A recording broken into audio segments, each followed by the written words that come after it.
What if I told you that a company took the most boring product on the planet, water, turned it into a $1 billion brand by making it look like it belongs at a heavy metal concert? Hey Brainiacs, welcome back to Brain and Bank. I'm Joan. This is where we decode money, mindset, and modern business strategy to help you build something unforgettable. And today we are unpacking the story of Liquid Death, a water brand that marketed like a rock band, built a cult like community, and proved that bold branding isn't just cool, it's profitable. Let's get into it. Chapter 1: The Birth of a Killer Brand. Liquid Death wasn't born in a corporate boardroom, it was born from a single rebellious question: why does healthy have to be boring? In 2017, Mike Cesario, a former creative director who had worked on Netflix campaigns and ad agency gigs, noticed something strange. Every health drink or water brand looked safe: clean fonts, pastel colors, recycled buzzwords. But what if someone sold water like an energy drink? What if hydration looked dangerous? That one idea became the seed of Liquid Death. Instead of the usual plastic bottle, they put water in a tall boy aluminum can. Instead of soft, safe slogans, they went full punk rock: murder your thirst. It wasn't about hydration, it was about attitude. Their first viral ad featured a fake commercial that parodied extreme energy drink ads. It was loud, aggressive, funny, and totally unforgettable. It worked because no one had ever seen water marketed this way. Cesare wasn't just building a beverage, he was building a brand that stood for something. Counterculture meets sustainability. No plastic, no BS, just water served with a side of mayhem. And in doing so, he kicked off a marketing revolution, one where boldness beat tradition and brand identity was more powerful than product. Chapter 2: Disrupting the Beverage Industry. The bottled water market is saturated, literally and figuratively. Big names like Dasani, Aquafina, and Evian dominate the shelves with clean aesthetics and generic branding. But Liquid Death didn't just enter that space, it blew a hole in it. From the start, the brand's mission was crystal clear: disrupt normalcy. Instead of focusing on health benefits or mineral content, Liquid Death focused on entertainment, identity, and irreverence. They made water edgy. They turned hydration into rebellion. And it wasn't just marketing fluff, they backed it with bold moves. Their ads? Outrageous. One of their most viral campaigns was Greatest Hates, where they took real hate comments from social media and turned them into a heavy metal album on vinyl. That's not just clever, it's brand mastery. They launched campaigns like Don't Be Scared, It's Just Water, and partnered with skateboarders, tattoo artists, and even pro wrestlers, not wellness influencers. The message? This is water for people who don't want to be sold like everyone else. And beyond the style, there was substance. Liquid Death committed to being 100% recyclable, offering canned water as a sustainable alternative to single use plastic. So their edgy exterior was matched by real world impact. While other brands were trying to look polished, Liquid Death chose punk over polish, raw over refined, and it resonated. They weren't trying to fit into the beverage industry, they were rewriting the rules. Chapter 3: Building a Cult Following. Liquid Death didn't build customers, they built disciples. From day one, the brand treated its audience like insiders, not consumers. They didn't sell water, they sold belonging. And this wasn't accidental, it was strategic. Community was their currency.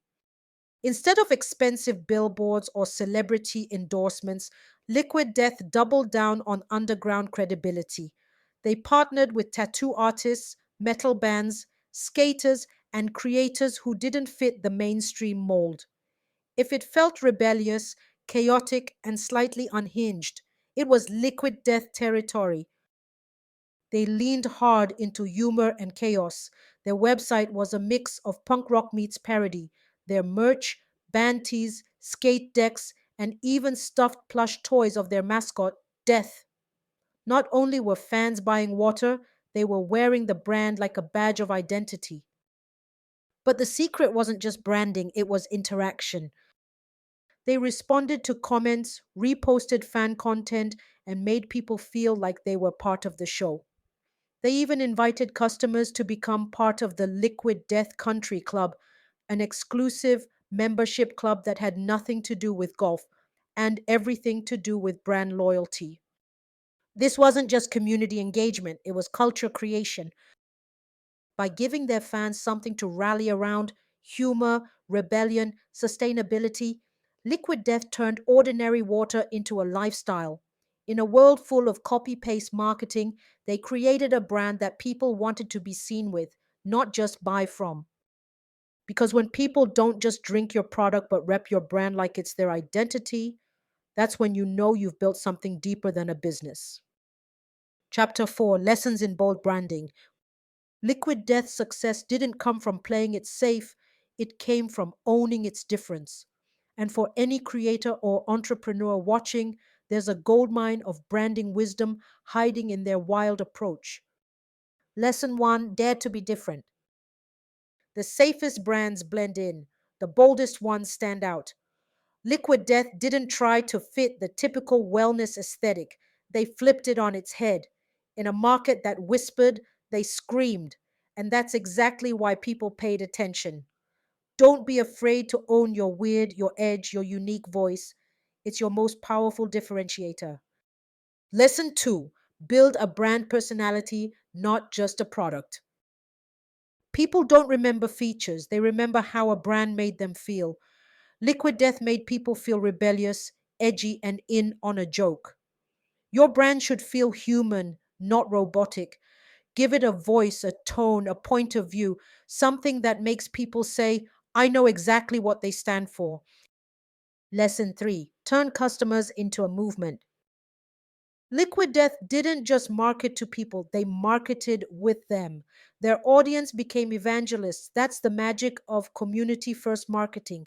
Invite your people in, make them feel seen, heard, and part of the brand's evolution. When your audience feels like they helped build it, they'll help sell it. Lesson 4, Stories and Specs. Liquid Death didn't lead with the source of their water or mineral levels. They led with attitude because great branding isn't about what the product is, it's about what the product means.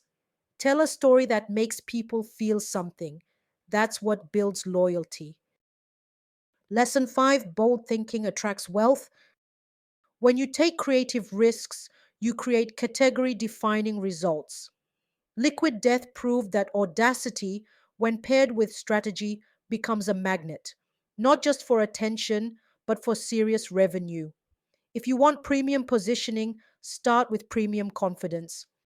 Liquid Death didn't just sell water, they sold rebellion, identity, and invitation to stand out. They prove that with bold thinking, a clear story, and a brand that feels like something, you don't need a new product to build a powerful business. You just need a new perspective. If these breakdowns spark some ideas for your own brand, hit the like button and subscribe to Brain and Bank, where we break down the mindset, money, and marketing that actually moves people. And let me know in the comments, what's the one move you're ready to make in your own business? Because in a sea of safe branding, being unforgettable is the real flex. And remember, normal doesn't build empires, bold does. I will see you in my next video.